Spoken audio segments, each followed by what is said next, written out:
This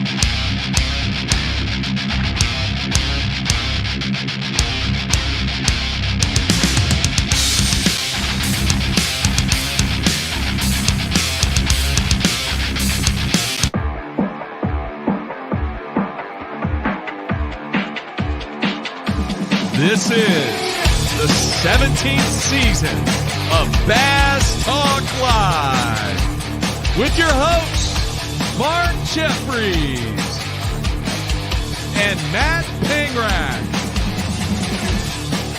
BTL is brought to you by Lawrence, Bass Cat Boats, APCO, Ducket Fishing, Strike King Lures, Sunline, Big Bite Baits, Spro, Exo Lures, Yamagatsu, The Bass Tank, and Denali Rods. BTL coming at you. Good Wednesday, everybody. Welcome once again to another edition of BTL Bass Talk Live, where Brad and Matt and I are going to talk bass fishing and anything else that we want to talk about.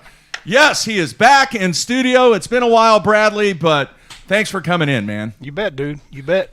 All right, we have a ton of stuff to talk about, but I need to circle back on something that took place yesterday, of which, Bradley, I'll tell you this. All right, I receive a lot of feedback from fans. All right, not via social entertainment because I don't do that. All right, but social entertainment via email, I received a lot of feedback from the show yesterday, and I had a couple of dedicated fans that said that Matt's rant was one of the most epic. In fact, one dude wanted a signature. He was going to print it out, take a picture of it, and the next time that he saw Matt, he wanted an autograph of the rant that Matt put forth yesterday on yesterday's show. I caught the show. It was epic. But I only caught the second half. The rant was something about release fish. Yeah. My main point was there's engines on the release boat. Yeah. And it, in most circumstances, depending on the weather, would literally only take an extra 10 minutes to put these fish where they can distribute much better throughout Grand Lake than just in Wolf Creek. It was epic. All right. Now, having said that, I think there was 100% of the feedback that I got totally agreed with Matt. So I have a question for you, Matt. Because you're so passionate, because of the rant that you put forth yesterday, because of the people believing in what you said, is there any possible way that you might call the city of Grove and ask them why they do not mandate a release boat for tournaments? And I'm pretty sure the answer that you're going to get is, we don't control that. The GRDA controls that. Mm-hmm. So then you pursue a second phone call to the GRDA and find out, why do you not pursue the fact that when you have a tournament of X number of boats, that you do not require a release boat?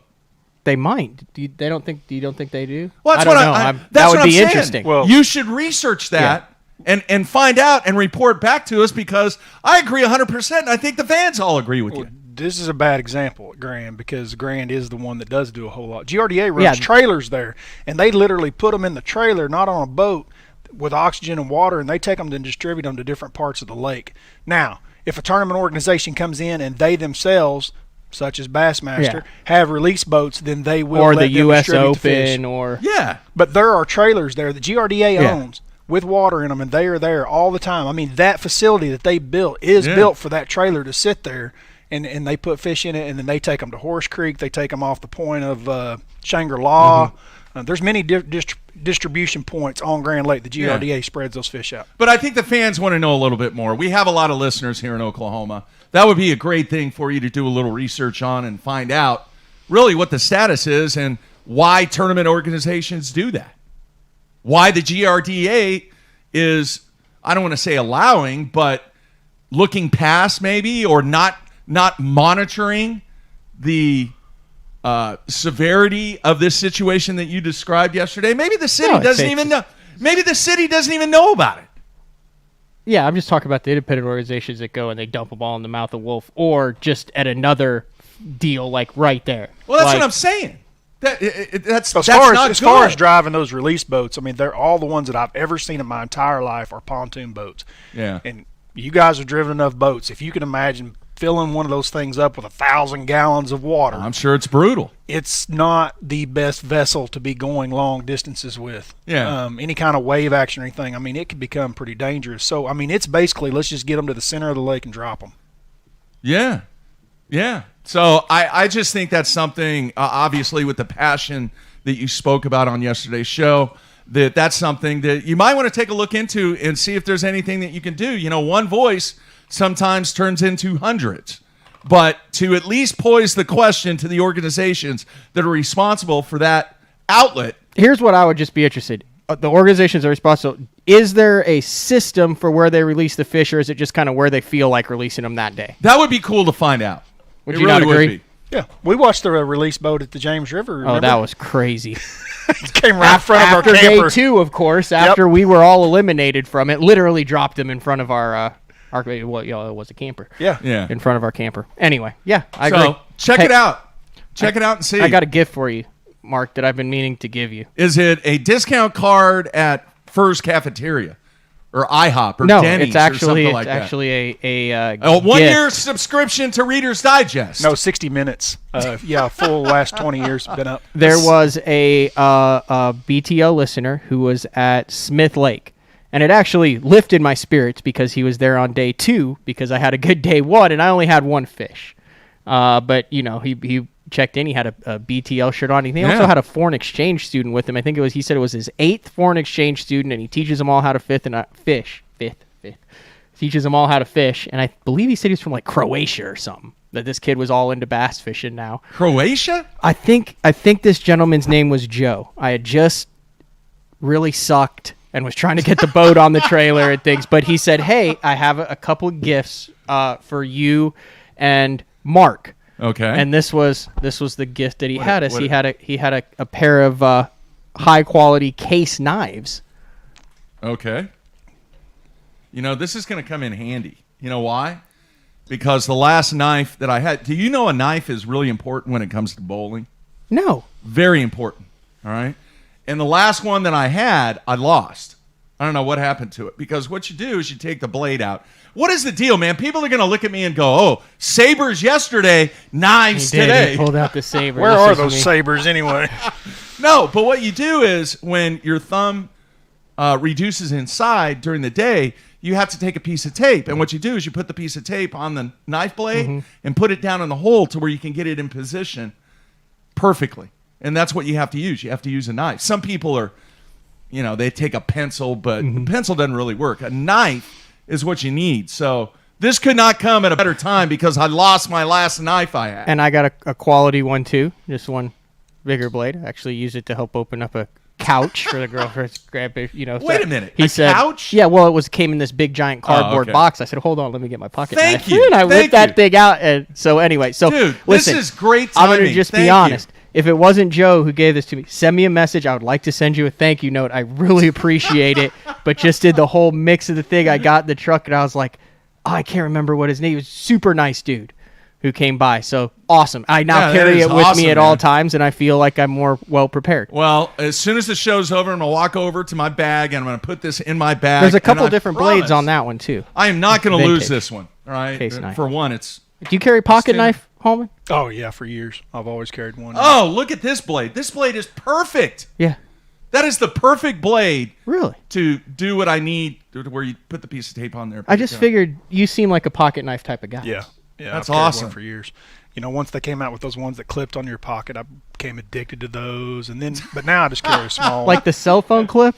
Yeah, like back in the day, like the very first one. Just a Bowie knife with like a... No, just a little clip. Like the knife would go in your pocket, but it had the clip on the side. I see what you're saying. Hey, easy access. The greatest knife story ever told on this show was Harold Allen when we went to New York for the first time. Oh, Lord. You got him taken away airport, and he wasn't going to be walking around New York without the knives, so the first thing he did was buy about 4 pocket knives in New York, so just in case it hit the fan, he'd be good to go. Buying a knife, man. They took mine away. And just the look on his face and the whole scenario that we went through, because there was nobody behind the counter at the time. I guess in New York at Walmart, you couldn't buy knives. You had to wait for an associate there and stuff. It was hilarious. But vintage Harold Allen on that one. All right, man. We are going to dive into Bradley's season, and it's going to be really interesting to hear kind of the discussion between Brad and Matt. It's all about performance on the Opens this year, and then we'll take a break, and then we'll come back and we'll talk about the future, what it holds for you, Bradley, and just how you're assessing what you're going to do next year. So let's kind of kick things off and just kind of get your summary on your performance here in 2021. It was probably subpar. I wasn't just extremely disappointed in it, but I definitely there were very few good points to it. None, just like high points.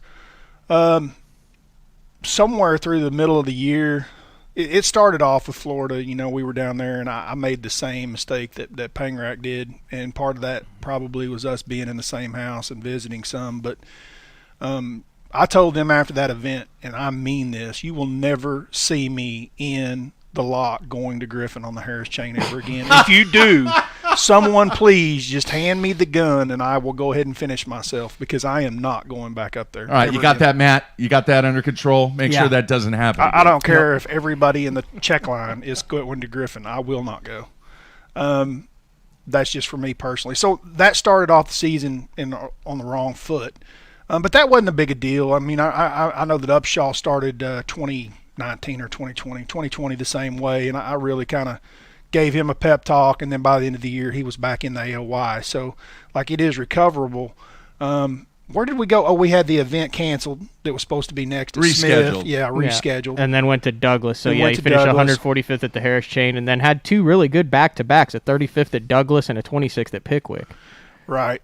So that was kind of, a rebound from that. And then we went to the James River after that. Is that correct? That's correct. And that was another really bad event for me. That was an example of, like we talk about a lot, best practice I had the entire year. Really? Where was that at? James River. Okay. Probably had more confidence going into that event than any other event the entire year. And that place was what? What was the finish on that, Matthew? 151st. There you go. Worst finish of the year. That is common, right? Like, that happens with a lot of anglers. And it is because we get so locked into what we're doing confident-wise that you continue to do it throughout practice. It continues to produce the quality and the size of bites that you're getting. And then when it changes, you're so locked in and your confidence is there that is the pattern, that you don't waver from it. This happens to a lot of team guys, BFL guys, pros. It happens to all of us. And that's where some of the best practices turn into the worst tournaments. And it's a problem.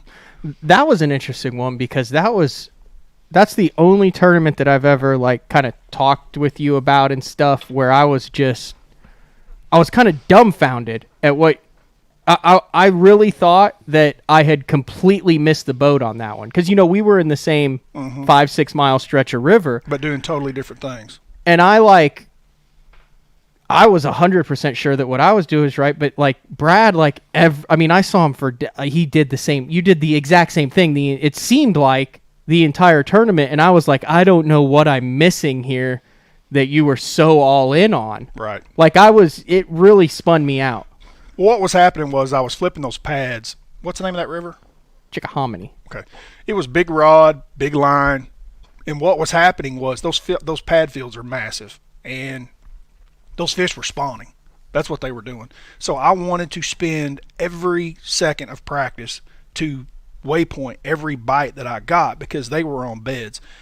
These were fish that there's no hook on. And when you would flip in this giant pad field in the middle of it somewhere and you got a bite, some of these fish would literally clear 4 or 5, 6, tear them out with the fishing line, between your rod, just the pressure that they would put on it. And there's no dang hook on the bait. Those were the quality size of bites that, you would get a few of those a day. And it was like, man, tournament came and those fish were no longer sitting on those waypoints. They were not. It was a struggle. And it was such a struggle that day 2, I didn't even go back down there. I just completely went to a part of the river. Now, I've never been to the James in my life. I went to a part of the river, 2 parts of the river I'd never even seen before in my life. Wow. And actually caught them better than I did the first day. Wow. Is that one that you're excited to get another crack at? Absolutely. Yeah, because I saw things on day 2 that system fits my style.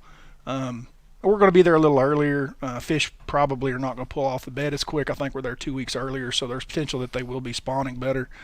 But, yeah, I'd like another crack at it. So, anyway, that was a big downfall. And then we went to Oneida. Oneida was a struggle for me from beginning to end. The water was low. We were there late in the year. The largemouth, it was hard to get them to play at a consistent level. I kind of bumped through that thing, finished, 51st, something like that. Does that sound right? Yeah, yeah. So, I mean, it was an all-right finish when you're looking at overall points. But I think at the end of the year, we've decided at the end of this year, it took an average of a top 40. Top 40, 41, 41st place. 41st place. Or 40th place right there. Between basically 40th and 41st place to make it. And after I had laid 151st in one of the Northern Opens and a 145th in one of the Southerns. At that point, I drove home from that event. And that's when I made the video why I quit the Bassmaster Opens. I didn't technically quit, but I came home and I was talking to Kurt Dove, I think. You gotta have a little bit of a clickbait title occasionally. Occasionally. Occasionally. Dove was talking to me and he was like, dude, there is no point in going. I mean, your whole goal of doing this, especially with the way that they do the points, right? Mm-hmm. So the way they work down the list on double qualifiers is they take, at the end of the year when everything's over, they take the top 3 in the AOY of the overall guys. That's it. There's no going down the list. There's no 4th, there's no 5th, there's no 6th out of that group. So the double qualifiers are going to come out of the divisions. There's no mathematical way that I can finish in the top 3 in the Southerns or the Northerns. Mm-hmm. I had a 26th place start at Pickwick at the Centrals. The second one's at Smith. And the last one's at home on Grand Lake. So there was light at the end of that tunnel. So I decided to scratch the last 2. Which were way far away from They were. I mean, North Carolina and upstate New York. And there's no chance. But there's still classic spots on the line because I fished everyone in the division. But now I've got to be realistic. Spotted bass and smallmouth. There's no way I'm winning up there at the St. Lawrence. 1, I've never been there. 2nd, it's going to be Canadian, 1st, 2nd, and 3rd. I know that's coming. I know that's coming. It's so much fun. But it's so far. And so, anyway, I decided to go all in on Alabama. So I spend quite a bit of time on research. I kind of withdraw from some of my social media stuff to really put forth a full effort into the Centrals and make the elites. Just making sense? Mm-hmm. Yeah. I go to Smith Lake. Day 1. I am in 15th place after the first day. I am getting bit on docks with an LBJ, little brown jig, and it is my deal. I have 12 keeper bites the first day. I cull 6-7 times. I mean, wow. It's a good day. The problem was that the spotted bass are so small on that lake, even though they've got to be. Weren't they 15-inch fish? 15-inch fish. Man, they're just thin as rails. I had to go through a lot of fish to catch the weight that I had. Mm-hmm. And I actually, the last 2 fish I caught of the day were 2 of my best largemouth. So I had to burn those fish to get to the weight I had. 11.3 is what you had. Yeah, you were in 15th place. So like I say, I mean, 12 keepers to get to 11 pounds. That kind of gives you an idea of how thin those fish can be. And it was rough. 40th place, the check line was only 8.15 after the first day. Right. So it's pretty small. So day 2 was the debacle.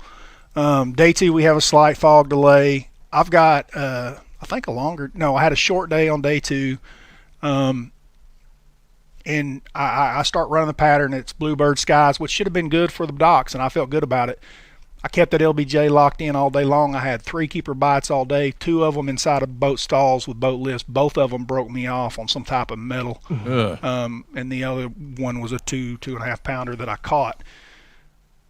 It was a bad day, and I fell from 15th to 51st, and that pretty much wiped out my opportunity to come to Grand and make the Elite Series. But there was still a chance, somewhat mathematically. It wasn't much, but certain guys, No, there was a legitimate chance. Some guys had to do certain things. Because you had a 51st and a 28th. 26th. Yeah, and it was I needed a top 20. That's what I went to Smith to do. It's what I started out with, and then it's not what I finished with. So we come to Grand. Grand ends up being the worst practice that I've had there in the fall. I wouldn't say in the spring, because there's some times in March where you can fish for 2 or 3 days and never get a bite. It wasn't that bad, but I mean, I had a horrendous practice. Fast forward, my best finish of the year comes off probably my worst practice of the year. Now, it was on Grand Lake, but what ends up happening, and this is the difference, I mean, to teach a pattern here of why good practices, best practices turn to worst tournaments, and then your worst practice turns into your best tournament. It's this simple. Mm-hmm. When you haven't caught them, you are willing to do anything. Your eyes are wide open. You've got 15 rods laid on the deck. You are locked to nothing. You're not in love with anything. You fish over here for 15 minutes on this kind of rock or this kind of wood, and it doesn't work, it's on to the next something. Try something different. Whether it's a steep bank, flat bank, channel swing, deep, bluff, it doesn't matter. You're willing to do anything to get a bite, to try to turn a light bulb on to a new pattern. Mm-hmm. There's a lot of strength in that. And when you've had a really, really good practice, it's hard to open your mind to other things. Okay. So in the end, you ended up in the top 10. I mean, it seemed like what your decision to not fish the last Southern and the last Northern ended up being the correct, in my opinion, the correct decision. No doubt, it was. Because you were 31 points out of qualifying for the Elite Series this year. Right. And so I even went back and did the math. So that means basically I had to finish 20th instead of 50th. And that's 31 points. And 20th there, did the math, went back and looked at the tournament. It's like catching another 4 pounds. So either two 2-pounders or one big one. Did you leave any meat on the table at Pickwick? No, I did everything I could possibly do at that joint. I really did. I found a really good school of fish late, second day of the tournament, and really vaulted me up into the position that I was in there. Wow. So it was definitely, and I think, Matt, I think for you and I both, I think day 2 at Smith was the nail in both of our coffins. 100%. Because I got 5 bites on day 1, and I went out on day 2. I went to boat flip a 16-incher on a Ned Rig, and it broke off in midair because, literally I'm by myself. I don't have a co-angler, and I audibly say, how big of an idiot can you be? Yeah. Because, I had this thing whipped. I knew how hard keepers were, and it was just, I'm like, what was I thinking? Like, the Ned Rig was all the way down. You knew how sharp their teeth were. I'm pitching it up in the rocks. Like, all I do, like I've done so many other times, you just go down, you scoop it in, and there's 1 3/4 pounds, and that kind of set my tempo. I only caught one other keeper the rest of the day, kind of ran around. I still wouldn't have. I don't know. I don't know what else would have happened, but I still would have been probably short, even with that. But dude, you were right there in the Centrals, and had 3 good finishes. Yeah. If we're calling 51st good finishes, but that's what I'm learning after 2 years of doing this, is that 51st, even in the points in the AOY, is not where we need to be. That's what I was telling Mark, and we had a show about this a couple of days ago. It's literally just add a pound a day. You don't even have to smash them. If you look, when you've got 200 plus boats, like, go back and just add a pound, like 1 pound, the difference between 11 and 12 pounds, the difference between 12 and 13 pounds.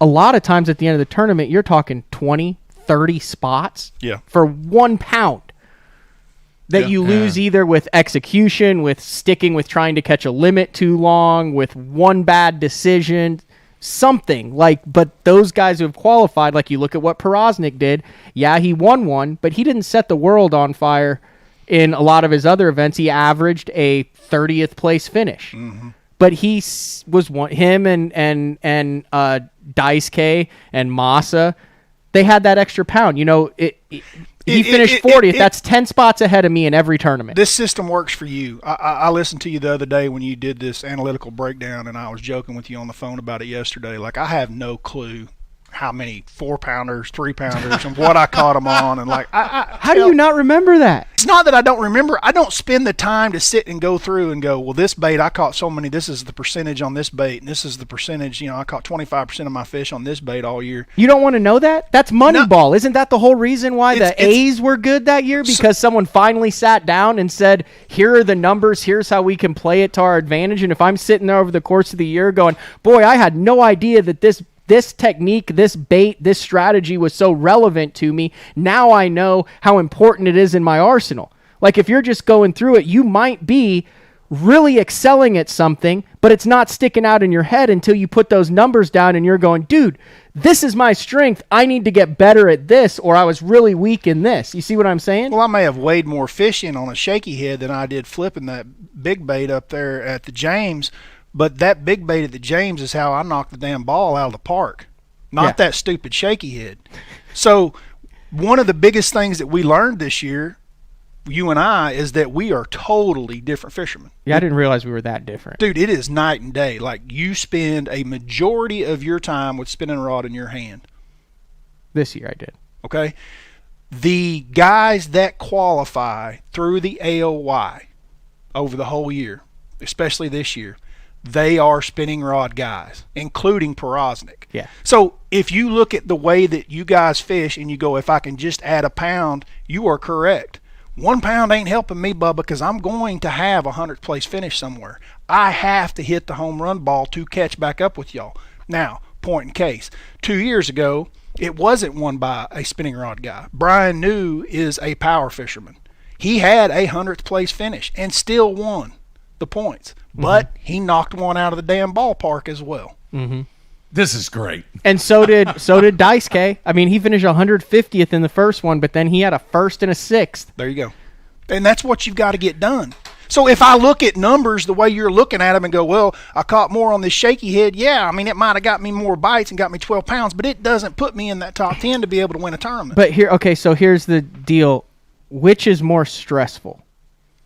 Knowing that you're going to finish 150th, I'm looking at it from a mental break makeup. Like, I'm going to tank one, and now I'm way behind, and I have to hit a home run. But if I tank another one, I'm out. I don't think that way. This is how the mental process goes through my mind. If I end up at some point in practice with a spinning rod in my hand, I am feeling like I have no chance. Like I'm wasting my time. I want something moving. I want my trolling motor on high. I want to cover water. I mean, it's just a totally different style of fishing. And it's not for me. It never has been. Did you not fish that second half of the 2020 season like that, though? Boy, now you're really trying to get into my brain. No, I just remember you went on a Ned Rig bender. Oh, no, you're thinking of Louisville. And yes, because I wasn't up north once again and didn't even find those stupid willow trees that they crushed them off of, I cast a check out of that lower basin, and there were very few checks cashed there. And I did everything I could to catch a keeper. Dude, we're talking about a tournament that Scott Martin caught one keeper in like 2 days. Okay, how'd you cash a check at Neely Henry? That was a spinning rod deal. Neely Henry. I caught him on a spinner bait, dude. Oh, you did? Yeah, second day, crushed him. Oh, the second spinner day. Bait and flipping stick. Cherokee, you caught him on a Ned. Cherokee, I caught him on a swim bait. Oh. And would clean up with a Ned. Cleaned up with a Ned. And then Louisville, you did net him. I caught him on a spinner bait. I caught him on a buzz. I junk fished that place. Trolling motor on high. Okay, fair point. So you're done with the spinning rod then? No, I'm not saying I'm done with it. I have to use it where it suits my style the best as a cleanup bait. So that's what it is. So we're reversed. So I use a spinning rod and then throw the bait caster in when I think I need it. You use a bait caster and throw the spinning rod in. I only use spinning rods primarily. I mean, I won't say only because there's tournaments where it's in my hand a lot. But primarily, if I can, I like to, where I have been most successful, where I'm doing analyzations like you are, where I'm doing percentages, where have I done the best with a spinning rod? So I'm including catching big fish with this. Yep. I'm including catching numbers with this, right? It is on places where, let's say TVA, for example, where I pulled up there first with either a giant swim bait or a giant crankbait, and I pluck a big one, okay, another good one, a keeper, and then they get small and stop biting. And then on that same spot, I put that big bait down and I reach and I grab that spinning rod and I fire a shaky head, a drop shot, whatever it is, a Ned, and you fire it back out there, and then the first cast is another big one. It's because that fish is pressured. She'll eat something small. I already know big fish live there, and now she'll eat that as well. And that's why you've won 2 tour events in a Toyota and made over $500,000. But it's also how I finish 156th in a derby. So when you won on Lanier, did you throw a spinning rod at all? Your tour event on Lanier? Absolutely, cleanup bait. I had to on one of the days. So, like, the sun came out, the wind wasn't blowing. I had to make a change. I think it was day 3. I had to salvage on day 3, and I went inside the marina and started skipping that thing around like I would an LBJ. Difference is water's crystal clear. We're talking about spotted bass. They didn't want the jig, so I put a shaky head or a Ned Rig on, and I fished docks to catch 13 or 14 pounds that day, which was still, a par day, So there was zero chance, and I talked about what I did at Grand. And sorry if we're going on too long. No, this is awesome. I'm just so what I did at Grand. I caught me each day, both days. I caught me a couple of good ones on top, and then I said, well, I'm going to run down and spin and rod up a limit, and then go back and try to catch the big ones. That thought process would never went through your head on Grand at any time, like to go fill out a limit with a spinning rod, guarantee a top. My thought process, Grand, day 2 is a perfect example. Okay, day 2, I've got 2 really good fish, and then one other keeper, and it is like 1 o'clock during the day. So I'm up by the bridge. You're not getting the shaky head jitters. I've got like 4 and I've got a 6 o'clock weigh-in. Yeah. So I'm thinking, where can I go catch a big one? And I actually told my corner, I said, dude, strap your stuff down. We're going to make a long run. And he goes, what, 4 or 5 miles? Now, granted, he's got like 9 pounds with 3 fish, so he knows he's getting paid. And he's like, dude, we got time to run that far? And I'm like, strap your stuff down. We go to the freaking dam. That needs to be a BTL shirt. Strap your stuff down. There BTL. We drive to the dam. I pull up on one of my docks down there, and I don't know, 4th, 5th skip with the LBJ underneath there. This is a cool bite too. This thing is hung up in a rock, and it's hung, and I'm popping it, and finally I pop it, and it comes loose, and that jig goes flying, I'm sure, underneath the water. It goes flying up, but all I feel on slack line is I feel pow.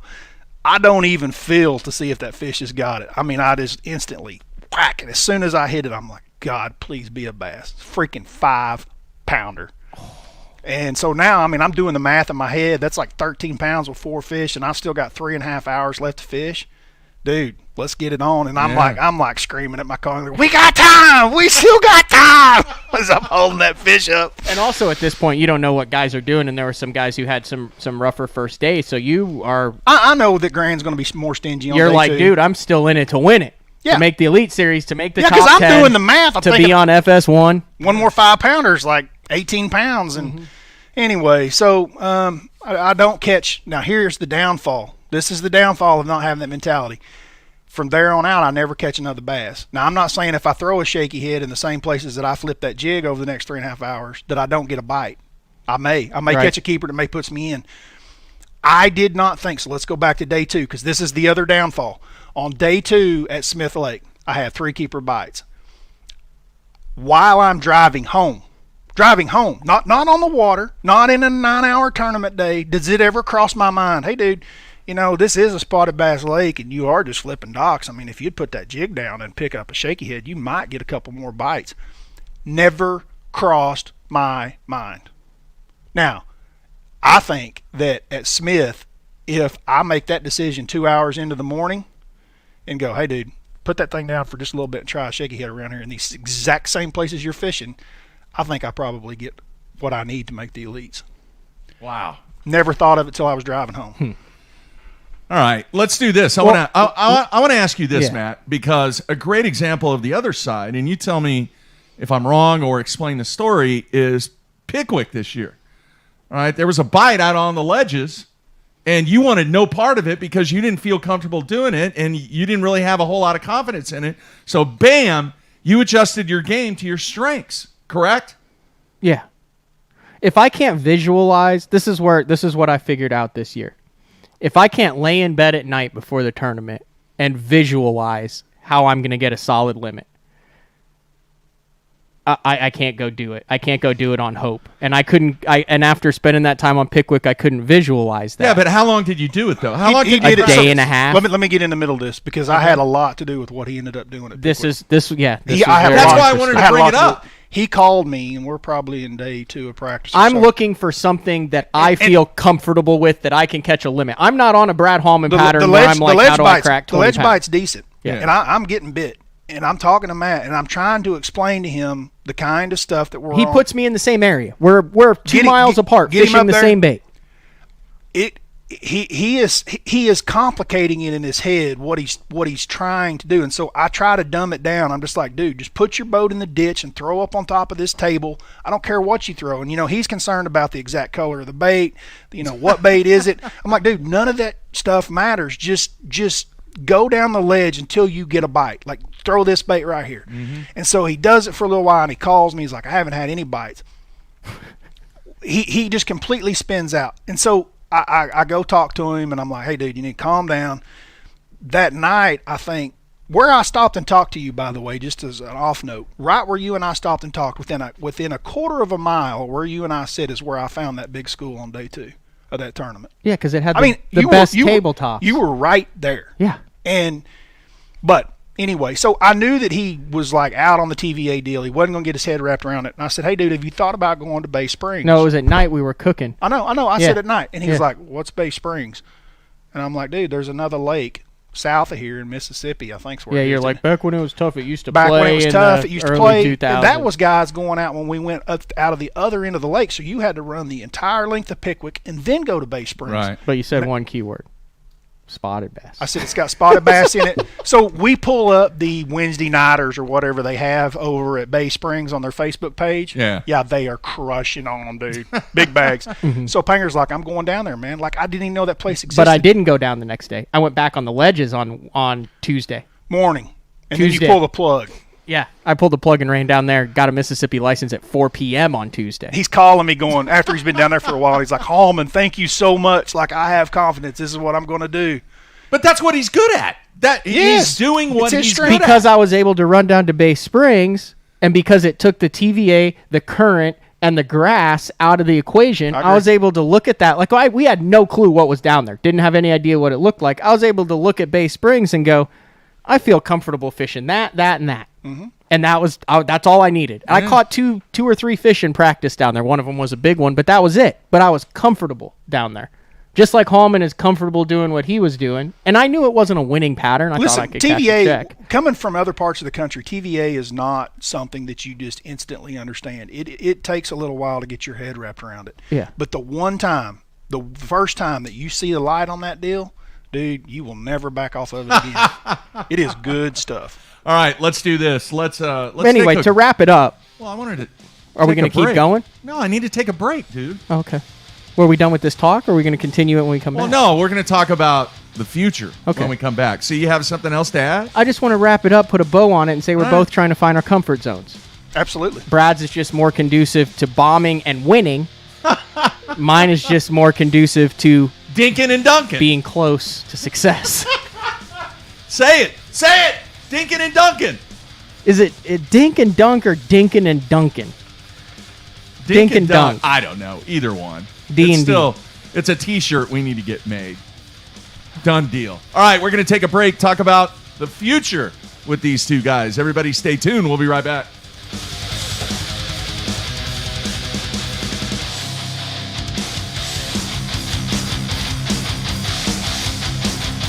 Elite FS puts the full range of Lowrance fish finding tools at your fingertips. Find fish with active imaging 3-in-1 with Fish Reveal. Target fish with active target live sonar and watch fish react to your lure as it happens. Built-in C-Map Contour Plus charts make it easy to find key fishing areas. But best-in-class charts and powerful sonar are only the beginning. It's easy to build your fully networked FS system. From sonar and waypoint sharing to controlling the Ghost trolling motor and power poles. Lowrance Elite FS. Targeting fish just got easier.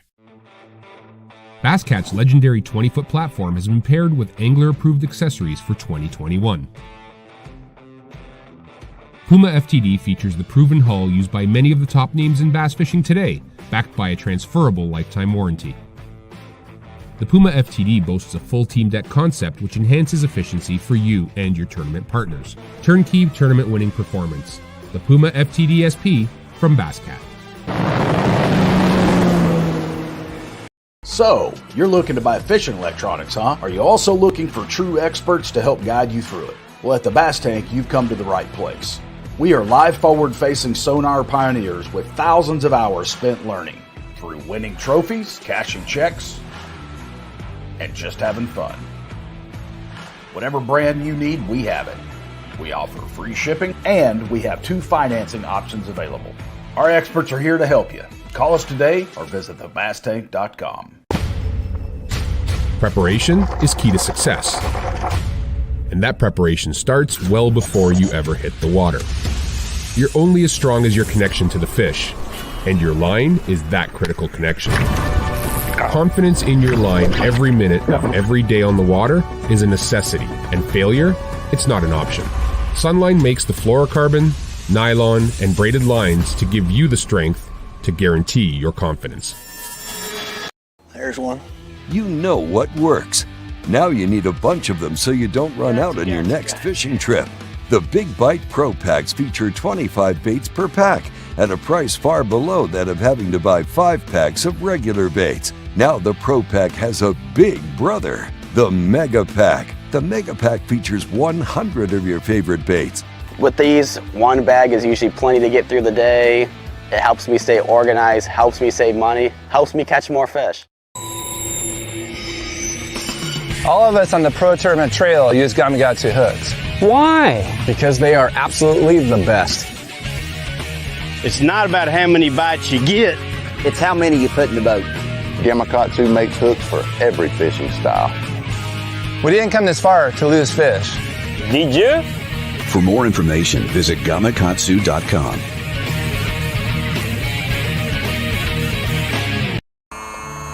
I've made my living on the water for over 20 years. For 14 years. For over 23 years. I've worn a bunch of different clothing brands over the years. Some companies big. And some companies small. All of them said they were making clothing for us. But none of them knew us. None of them were us. Except for one. Except for one. Except one. AFCO. AFCO. AFCO. AFCO. Fishing isn't part of us. It is us. Everyone, Brandon Polnick here. People always be asking me what I got tied on. I'm like, X-Zone Lures. And they're like, Brandon, why you got X-Zone Lures tied on? And I'm like, let me show you why. The bite. Get out of there. Get out of there. Oh, yeah. Oh, get in here. Oh, God. Giant. Oh, my gosh. Oh, my gosh. I think you get the point. Pro-inspired, pro-designed, tested and proven by legends on the water, dominating the tournament trail for over 50 years.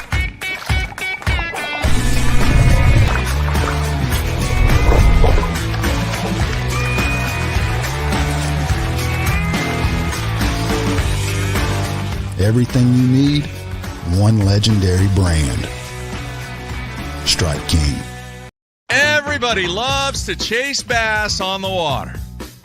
But is your most valuable asset protected when it's not on the water? Empire Covers can preserve your bass boat against even the harshest conditions. When the storm is coming, that bass boat needs to be protected. Check out EmpireCovers.com for all your cover needs. Empire Covers is the ultimate solution when it comes to protecting that asset. Empire Covers is the ultimate solution in easy protection for your truck, for your boat, for your car, anything that needs to be protected from the elements. BTL listeners can receive free shipping plus an extra 15% off their entire order on EmpireCovers.com. Just use the promo code BTL at checkout. Empire Covers. Protect what you love. The Little John family of crankbaits designed by top tour pro John Cruz have excelled at catching bass in any condition for years. They all feature a flat-sided design and paint jobs that are seldom seen in mass production bait. The Little John family also expands with new rattling versions of the Little John 50 and Little John 50 MD. Both of these baits are proven fish catchers that will now be available in rattling versions for stained and muddy water. They feature the same great action and diving depths as the original 50 and MD sizes. The Ned Rig. What rod should I be using with the Ned Rig? My favorite is the Denali Lithium multi-spin rod. It's our 7'4" length great Ned Rig rod. It's got a great sensitive tip on it. It's long enough where I can make long casts, which you're usually fishing clear water with a Ned Rig, and it's got enough backbone to get those fish in. So check it out, Denali Lithium Series 7'4" multi-spin.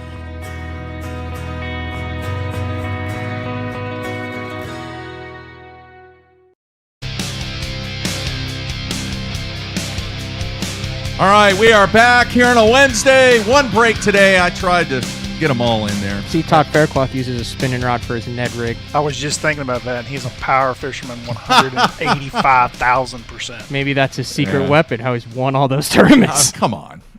Think about it. Really? Really, Matthew? Anyway, great stuff there. If you missed that, definitely need to go back and check out what Matt and Bradley had to say about that last segment. All right, now it's time. No more breaks. And please, folks, make sure you support the people that support this show. Anyway, we are going to dive into the future now. What does 2022 look like, Bradley? I'm unlike Matthew. Matt just wakes up like the day after we're done, and he has got so much energy, like ready for next year. He's ready to go. Dude, I've got like scars on my soul from these opens. And scars on my soul. It takes a little bit. I'm not sure yet. I really not. I need some time away and to think and like what I'm going to do exactly. Yeah. Like, am I going all back in like I had the last 2 years? I knew whenever I left FLWS/MLF that this was going to be a very uphill battle with 220. That's why you don't see a lot of guys just walking away and doing it. A lot of guys are still fishing, the Pro Tour, and then come over here and they'll fish a division or something. So I'm still up in the air. Chances are you see me doing the exact same thing, all three. When do you guys have to have deposits in? Probably tomorrow. Early, like if you finish in the top 20 of a division, I think you get it, or 40, you get an early entry code, and then I think the rest opens like November 9th. Or 11th, based on whether you're a life member or a nation member. Or... Well, do you think people are going to get actually shut out? 100%. Yeah, really? Guys have gotten shut out every year. That's the biggest thing is trying to get into the dang opens. Like it's kind of like once you're in and you catch them a little bit, you're fine. But it's and the fact that they drop the necessary co-angler with it is big, huge. Because otherwise then you wouldn't register and then you'd wait till it opened with linking and then you'd have to find someone to link with and then if they dropped out you weren't in, but you always probably had a sponsor exemption. I was visiting with an Elite Series angler just last night about this and we were talking about the different avenues to be able to get into the open. So they have sign-up days, right? And the Elite Series guys I think get the very first. Like I think they get the very first. In the opens? Yes. Really? And I'm not sure that the sponsors aren't also in that same group. So, like, guys that have never even fished one, if there's a Mercury spot, then Michelle can get them in, The guys not fished. I think they even go before, I could be wrong about this, but I think they even go before the guys that have fished the year previously, even if they fished all of them or finished in the top 40 in the division. So then the second group signs up. So basically the conversation was, which this will not happen and never will, but if all the Elite Series guys signed up, was there 94 this year? And all of the top 40 from each division, and is it the top 40 from the overall as well or no? So even if you finished fifth in the AOY, but I guess it would be impossible to do that and not finish in the top 40 in a point. So it's probably just top 40 of each division. That's 120 guys. That'd be a full field, and you would never make it to the lifetime members. Like they could fill it up that quick. So yeah, I know there was a lot of guys that were. I talked to a couple guys that were like on that lifetime member list or something, called the day of into a certain division last year, at noonish or something like that, and they were on a waiting list. So it fills up quick. So you have to decide pretty quick though, don't you? Sounds like November the 2nd. So yeah, that's right around the corner, man. I said probably tomorrow or today. That's pretty quick. Everyone wants to know why you're not fishing the MPFL, or are you fishing it, or whatever. I've seen a ton of that. I've had people. You too, Matt. They want to know you. Well, it's $35,000, and you can't make the Bassmaster Classic through it. It seems like a great organization, good way to make money. It seemed like it got great exposure. I was impressed with it this year, but just my career goals. I mean, when I was 12 years old, I wanted to fish in the Bassmaster Classic, and you can't do that through the MPFL. So if I'm going to spend that type of money, I'm basically, the MPFL doesn't have the carrot that I want to chase. So you and I Fair are enough. somewhat in the same boat, and I get that NPFL question a lot. I think they're great guys. Yeah. I worked with them. I worked in studio and did announcing for a Florida event this year with them while Dudley was out fishing a tournament. I think that they're a great organization. I think that they are probably the most pro angler organization out there right now today. A lot of guys may have not heard me say this before, but they'll say it again. This is where I'm at. I'm 46 years old. I have won at every level other than winning a cup at the other side, being MLS/FLW. I do not have a blue trophy, and I would like to chase that. I don't want to do this until I'm 70 years old. I want to do this maybe 10 more years. And in that 10 years, I've got things that I want to accomplish, and blue trophies and classic trophies is what I want to chase. And so anything that doesn't get me closer to that goal doesn't really suit my, like you say, the carrot. It's not the same carrot that I want to chase. So it's not a money thing, because a lot of people think that the monetary opportunity in the NPFL is much greater than the monetary opportunity in the Opens. It is. There's no doubt. Yeah. But the monetary end goal at the Elite Series is greater than the monetary goal at the Well, NPFL. the expense is also greater. I don't know. When you start traveling a national tour and driving to New York and everywhere, everything gets pretty expensive pretty quick. Yeah. All right. There's no, hey dude, there's no doubt the Opens. Like I say, I have scars on my soul from this guy. Well, somebody said, "Do you take it personally, Bradley?" Man, I knew what it was before I signed up. I Yeah. knew. And look, I'm not a freaking AOY guy. I never have. I've never even won the AOY in all the years in the BFLs in Oklahoma. I led it a couple times. This is me. I led it one year almost from beginning to end. By the second tournament, I had the lead in AOY all the way to the last tournament of BFL season, and I blanked. On Grand Lake. Wow. With all that. So I didn't even make regionals that year. I led all in that year. At that point, they would only take the top 30 in the points, and I fell to like 31st. Didn't even make the regionals after leading it all year, and had won a tournament that year as well. Yeah. It's kind of been in my DNA. It's not something that hey, I'm going to wake up and just have a bad derby this week. It's just something that's happened to me, man. I haven't had control over it. Good point. All right, here's an interesting question from JB3 for both of you. Brad and Matt, I have a question for y'all. Do you have a time frame in which you're going to give yourself to qualify by, since it is so tough to qualify? And if so, what is your backup plan? Brad, you want to go first? I said when I started, I told this conversation I had with my wife, just talking about what I just said right here. Like, I know what kind of fisherman I am and what I am with AOYs. I said it may take me 2 or 3 years. It sounds like a lot when you say 3 in one division. It sounds like an uphill battle. But then when you say, well, they're still taking 12 a year, that still sounds like an uphill battle. But then you do 12 times 2 years, that's 24 guys, times 3 years, 36 guys. Dude, at some point, I got to fall in one of them numbers. Mm-hmm. So I just keep beating my head against the brick wall until I get it done. Matt, what about you? As long as it's economically feasible and I feel like I'm growing both professionally in the business and as an angler, I agree with all I'll that. continue to chase it once I think it's detrimental to my future, to me, to my mental and physical health, to my emotional scars on your soul. You know what I mean? Well, let me ask you this, Matt. Is there a financial aspect where you say, look, I've continued to lose X amount of money for X number of years. I think I'm going to do something else. Is that a fact? Yeah, as long as I see it as a viable investment. We've talked about this. I'm looking at it as an investment in myself. And a lot of times with the investments, you got to go down. I'm not looking at it as a lottery deal. I'm looking at it as, hey, I'm investing in myself, and I believe that it'll pay off in the long run. So, yeah, I mean, eventually you would get to a point, but you don't know that till you're there. Here's another thing that some of the fans aren't quite understanding, especially with my situation. And this is a decision that I made years ago when I came back to pro fishing after I'd left for 6 years. At some point in life, we all get old. We're all going to die. And I had to decide, am I going to turn old and think, well, I wish I would have tried harder at this, or I could have been successful at that, or I could have won a trophy here or won a tournament there. I didn't want to grow old and think, what if? And I still feel that way. Mm-hmm. I want to fight this thing tooth and nail until I'm ready to walk away on my terms. You know what, Bradley, though? You've tasted.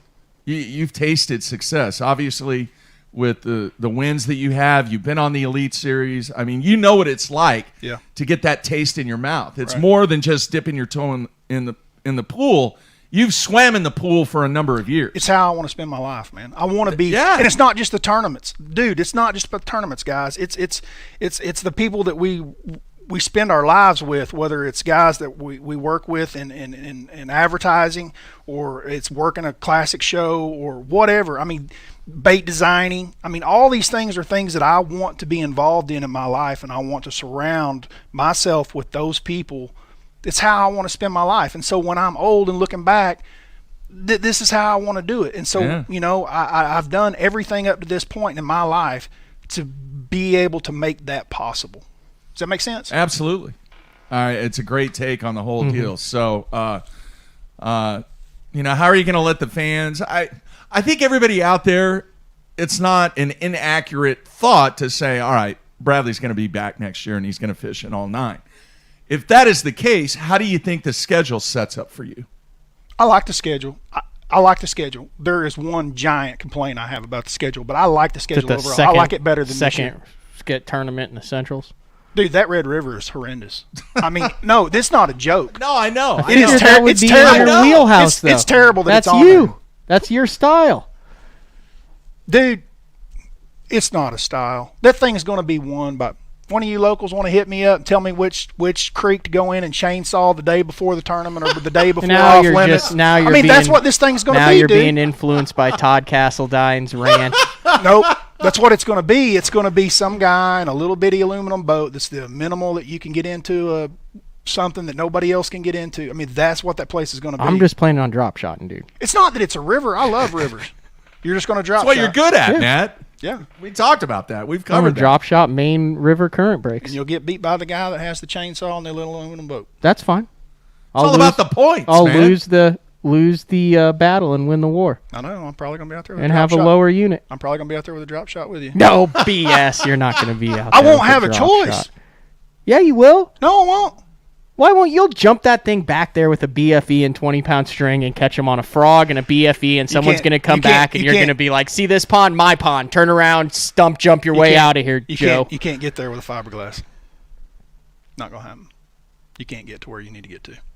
Hey, does the Opens have the same rule where whatever boat you start with, you but have to? They have the tunnel hull rule, I think, now. But you can still use an aluminum and all that. You can use whatever boat you want to. You don't have to use the same boat every event. But you can't use the tunnel hulls, I think, or a jet drive. There's like some rules. Yeah.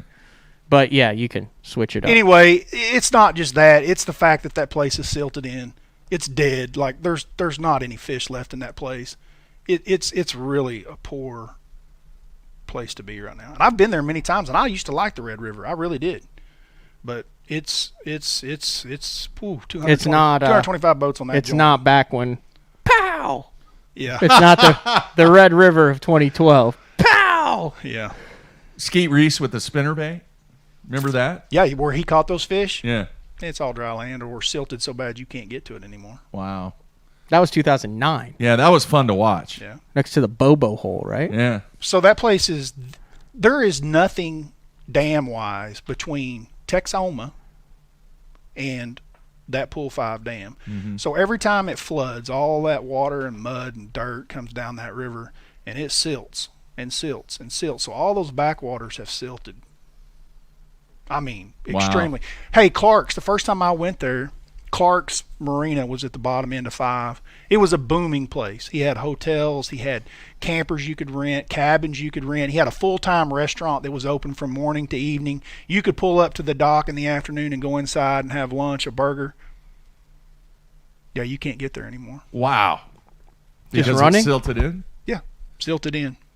That's crazy. If they potentially come in there and dredge, I've been told by a local, if they dredge a certain part of the river at a certain time this spring, it could potentially open up some of these places where the current could push to get in there. But right now, the way I understand it, if you want to go to Clark's, you're going to have to put in with a boat at the boat ramp and then fish around in the pond, and you're not getting there any other way. Wow. It's like if okay, on a scale of 1 to 10, the Arkansas River versus the Red River as far as like navigation. Like Arkansas River past the lock and Kerr. Like more of a chance of ruining your stuff on the Red than the Arkansas and Kerr, if you're not familiar with either one. I don't know. I mean, all rivers are somewhat risky to run. I wouldn't say that the Red's any more dangerous. I would say this: if you hadn't been there in 10 years, don't go running in some place you used to run thinking you're going to make it. Not good. Because it's changed. So the southern is the Kissimmee chain. What do you know about Toho and Kissimmee chain? I mean, that's... Oh, I've been there many times. You like that? Oh, yeah, I love it. I like the whole schedule. Cherokee. Didn't you fish the tour event on Cherokee in April? Yeah. And you fish an open there? Yep. That was in the fall, though, right? In the fall, we went there. So you've been to Cherokee a couple of times. That'll be a... We'll catch the heck out of them there. That'll be a cranking... Southern schedule's a great schedule, dude. And then Hartwell in October. You were there last year, and I remember you... That's where you're famous, sir. I didn't have the right cricket. Mm-hmm. Centrals are Ross Barnett. There'll be big weights there, but, I mean, we'll be able to high-five everyone. Yep. We'll just be like, hey, how's it going? Yep. We'll be able to walk boat to boat in certain areas there. And then the Red River, and then Rayburn in October, which will be good. Challenging, but good. It'll be challenging. And it'll depend on the grass. Right now, there's not much grass down there. If there's a lot of grass, it'll open the place up a lot more. And then the Northern's the James River 2 weeks before we were there. Yep. Slugfest. Like that idea. Lights out slow. Oneida, July 7th, so we can celebrate 4th of July with the pleasure boaters out there. Mm-hmm. But that'll be better than it was a month later. I agree. Like, way better. Like a lot of 14 to 16-pound bags. A lot of 14 to 16? I feel like more. Way more. What's your definition of a lot? Like 20, 30. Okay. And then we wrap it up. This is the one that's, I'm like, meh. September on the upper Chesapeake. Yeah. Sounds good to me, too. Look, man, some things make good tournament lakes, like Smith Lake. Smith Lake was tough. Smith Lake is a phenomenal tournament lake, even though it's not like one of my favorite lakes. And what makes it phenomenal is it just eats boats. It does. It eats them.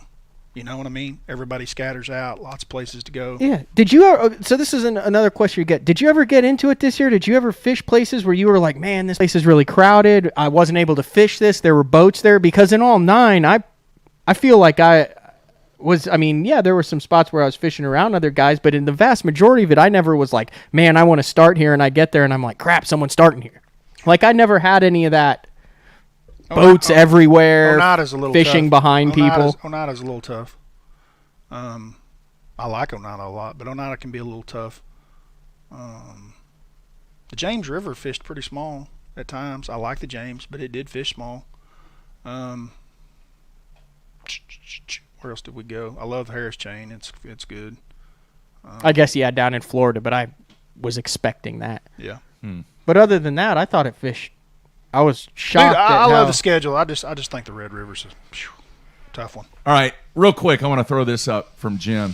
It says, how about doing a fans of BTL sponsorship for Matt and Brad? I'm in.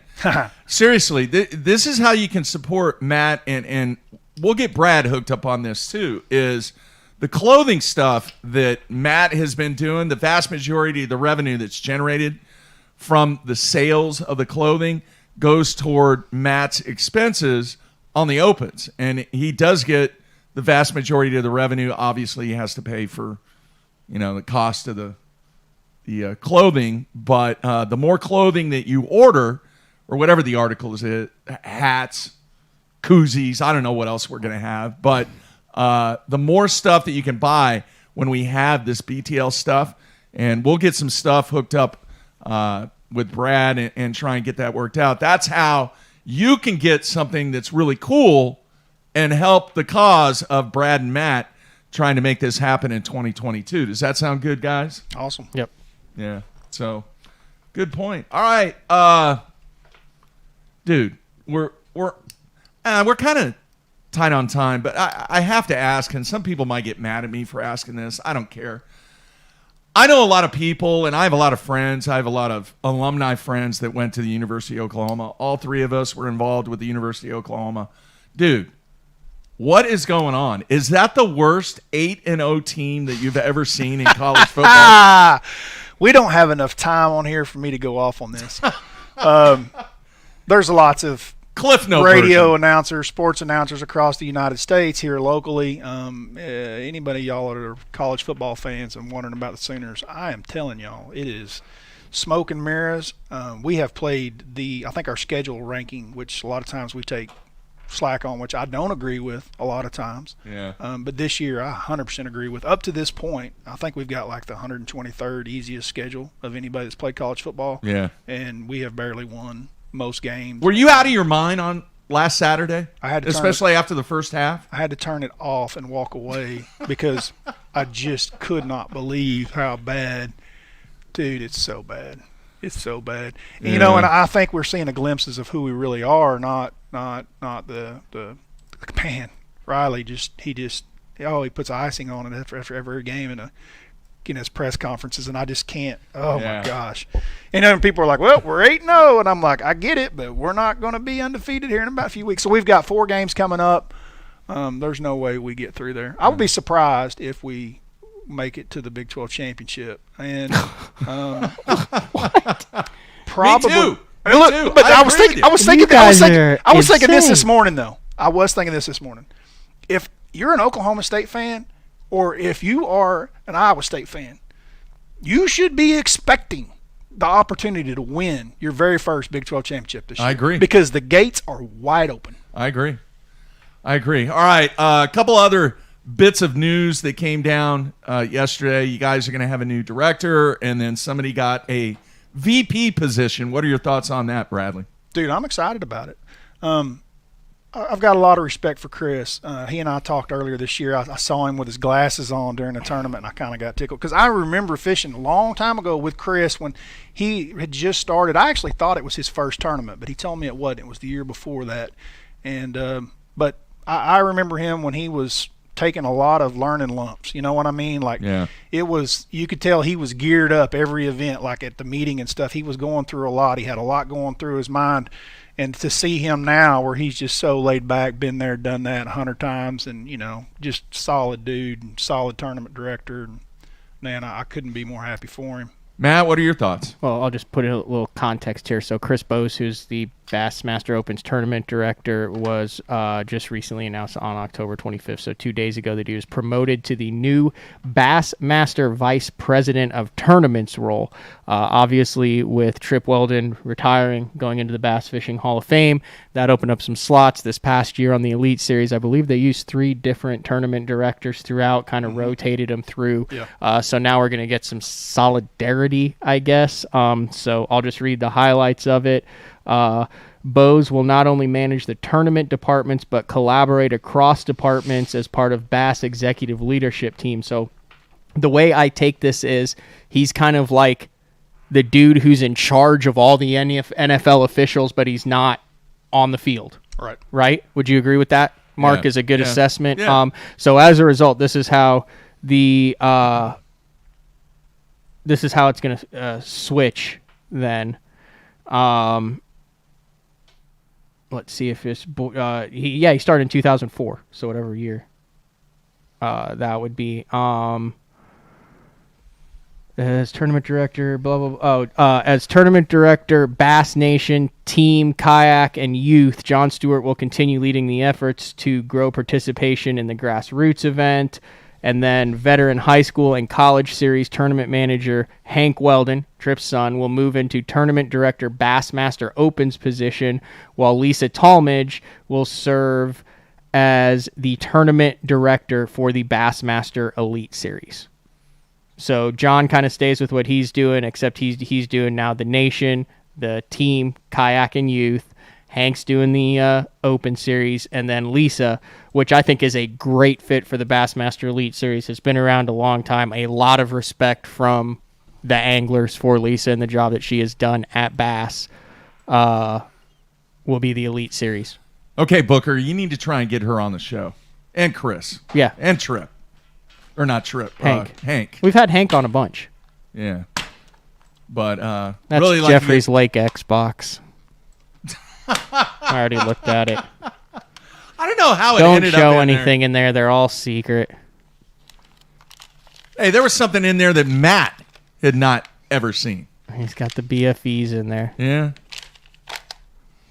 Yeah. But he's throwing them on round bend hooks. Not straight forgive me, shank or EWGs. I guess it doesn't work. Jeez, dude. Really? You had to go down that path? I was being nice to you today. He's got some Does this catfish affect stuff any? in I mean, here. it's kind of, just some job shifting, but. Yeah, promotions. People, have worked their tails off to get those positions and have done a good job at what they used to do. And, yeah, they're reaping the rewards of the hard work. And I call it sweat equity. That's big with me. Who do you think does more dumb stuff that tournament directors have to deal with? Opens anglers or college anglers? This is a legit question, is it not? I think the open anglers could take the cake, probably. Just for more head shaking stuff that a tournament director goes, I have to deal with what? Yeah. I don't know, man. I fish college, and I've heard some of the college stories that there's also a lot of. I don't know. A retired tournament director of Chris Bow's status, maybe Trip Weldon would be a good interview. If they would talk openly about some of the things that they, without putting names to it. I'm sure the stories that they hear on a daily basis would just blow your mind. Agree 100%. Yeah. I mean, I feel like I'm fairly rational, and I've given Chris an earful a couple times this year, have I not? You have. I mean, when I was completely irrational. I mean, he's sitting there going, man, I just want to eat a hamburger and go to bed. And I'm sitting there going, yeah. And that's me. And I know, you know what I mean? I live this industry. Yeah. I can't imagine some of the other stuff. How many protests do you think on average happen over the course of a season that he has to deal with? A co getting ticked at the pro, a pro getting ticked at the co, a pro getting ticked at another pro, a local, It's constant. It's constant. What would you say across 9 Bassmaster Opens? So that's 3 days of each. So you're looking at 9, 18. You're looking at 27 days of competition, an average of 207 professional opens anglers at the boat. So then 180 co's on there. So you're dealing with 4. On average, first cast of the year, last cast of the year, how many protests do you think he has to deal with? Bradley? I have no idea. I don't know if he gets 1 protest or 20 protests at Derby. I have no idea. 0.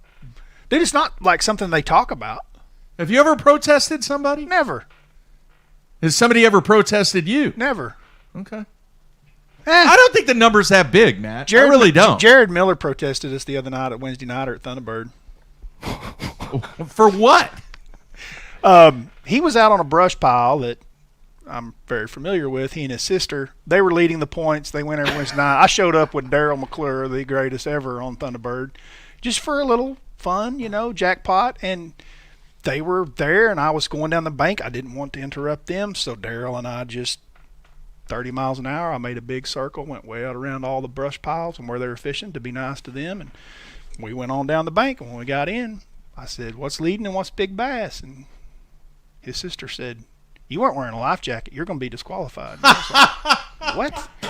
Now, granted, this is a Wednesday nighter at T-Bird where no one's wearing life jackets hardly, including the tournament director, and over half of them have drank a couple of beers during the event. So, whatever. But wow. Yeah. So a stickler. I think that's it. Did you get DQ'd? Well, so I weighed in our big bass, and we were going to win big bass. And we beat her husband and basically her brother-in-law. Ryan's not her brother-in-law, but might as well be. Closest brother-in-law he could be. And then her husband was fishing they were together. And they had big bass. We beat them for big bass.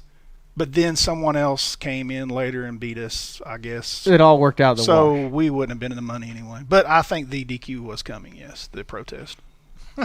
Yeah. I think that Chris, and I have absolutely no idea. I'm just thinking.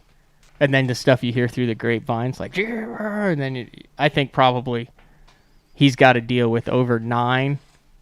I think he's got to deal with over 30 protests this season. Really? Yeah.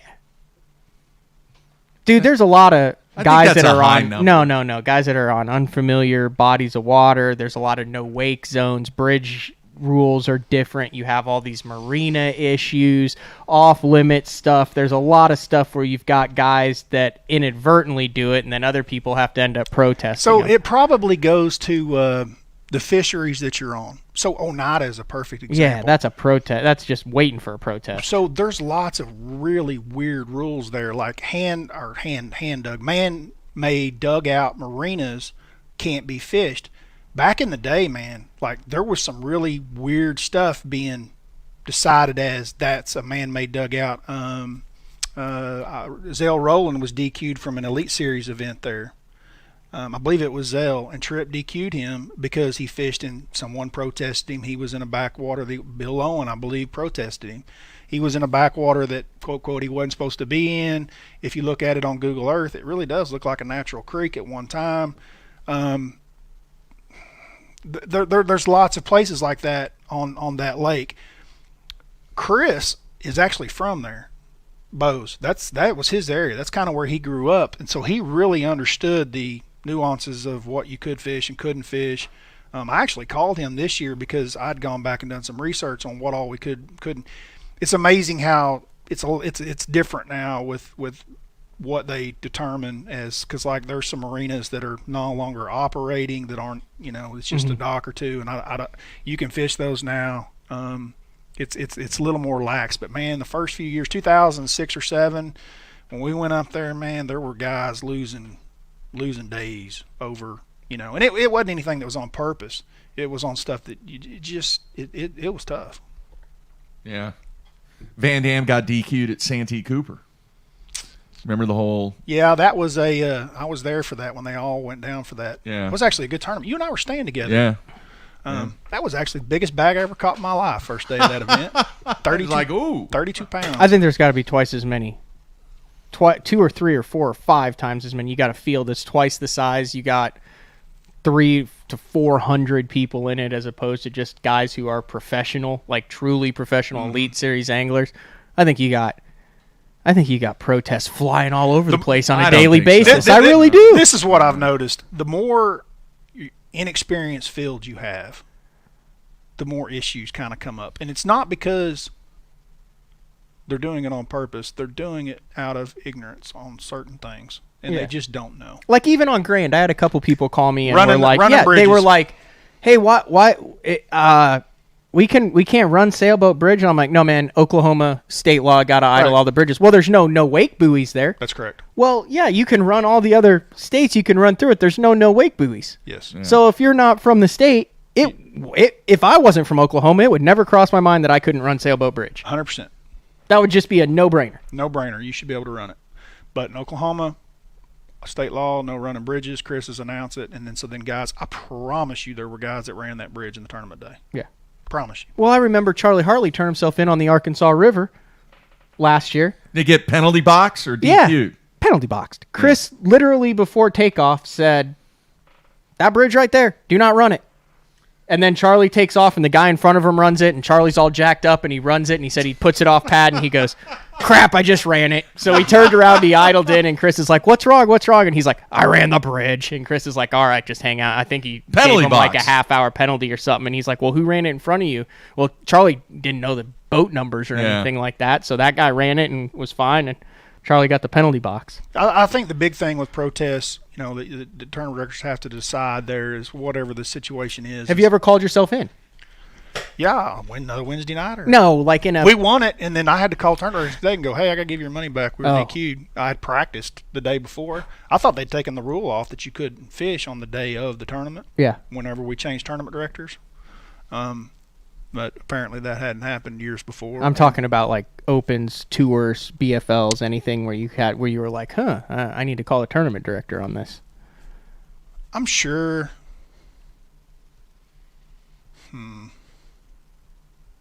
I don't think so. I've had some dead fish. Remember when Bass put in the rule that we couldn't cull dead fish? I had to eat one time that I think it may have cost me making the Classic that year. It was at Oneida. I caught one of those stupid little 12-inchers, first thing in the morning, and you put it in a box, and then I just didn't go back and check that little fella, and he decided that it was his day. And so then, it wasn't his day. It was not your day. So it was his last day. I had to weigh that little jewel in. Yeah. Caution. Yeah. I mean, I've called numerous tournament directors numerous times throughout seasons. Well, Yeah, but that's not protesting, though. No, I had to do it this year at Oneida. In that wind where I jumped up and made a cast with my big motor running after I idled up with my trolling motor down and didn't realize the big motor was still running. Yeah. So I had to call in and report that. I got stuck on a barge out in the middle of the river on the Mississippi once, take off in the morning, and I just ran. I thought it was my trail, and it was not. And so then, dude, I ran all the way up onto a bar, like where the boat, when it stops, it falls over. That's not on good. its side. Wow. Not good. And there was a local duck hunter, fisherman out there that morning. He had a little different boat, and he was offering to help pull me off, and I wasn't sure if that was legal or not. So I called term director. I was like, hey, I'm not trying to access something. I'm just trying to get off of the middle of the river, the sandbar, and I'm not going to be able to get it, just pushing. Like, I need help. Can this guy help me? And he's like, yeah, he can help you. Mm-hmm. So, but I had to call term director about that. And then obviously the shift actuator's broken down. I had to call tournament director like 3 tournaments in a row, different tournament directors, to make sure who I can come in with. Anytime you break down and stuff, I've called tournament directors for that, breakdowns, and have to decide, can I, have call somebody to come get me or blah, blah, blah. Oh, this year I had to call the double assistant tournament director because I had another angler that called me that said they were about to run out of gas, but I had already checked in and they wanted me to put my boat back in and go get them. And so I was at the service yard, so I had to go back to the tournament. Chris was doing it. I asked the assistant tournament director who was down bumping fish, and he's like, yeah, you can put your boat back in and go get them. Mm-hmm. And I was like, even though I've checked in? And he's like, yeah. It turns out he ended up being able to get back in, but there's all sorts of crazy scenarios. All right, guys. A bunch of stuff today. Great stuff. We're in October. One of the best shows you guys have done this year when we had all 3 of us in studio. Awesome. The stories that you guys have, the experience from this year, and just the ideas and thought process that you guys have is really cool to pass along to the fans. And good stuff. If you guys missed that, definitely need to go back, listen to the first part of this show, either watch it or listen to it on iTunes. All right, I haven't done this for a while, but I need to make sure that if you are listening to the podcast, please leave us a review, give us a rating. It helps us out immensely. You have no idea how much that helps us out. And the year is coming to a close, so we would greatly appreciate any new ratings and reviews that you could do for us over on iTunes if you're listening to us on iTunes with the podcast. Bradley, we're going to get you back on soon, man. Yeah, dude. I enjoyed it. It's great stuff. Yeah. Dude, it's been so long. There's a Costco built since I was here last. That's how long it's been. I frequent the Costco. I like the Costco. Costco's, especially the gas prices, much lower than some of the other gas stations. Definitely conveniently located. It is. All right, tomorrow, day 4 with Frank. I have no idea what he's going to talk about, but it's going to be good. I guarantee that. All right, Bradley, be safe. Matthew, we will talk to you tomorrow. You will be in Tulsa, day 4 with Frank. That's it. We're out of here.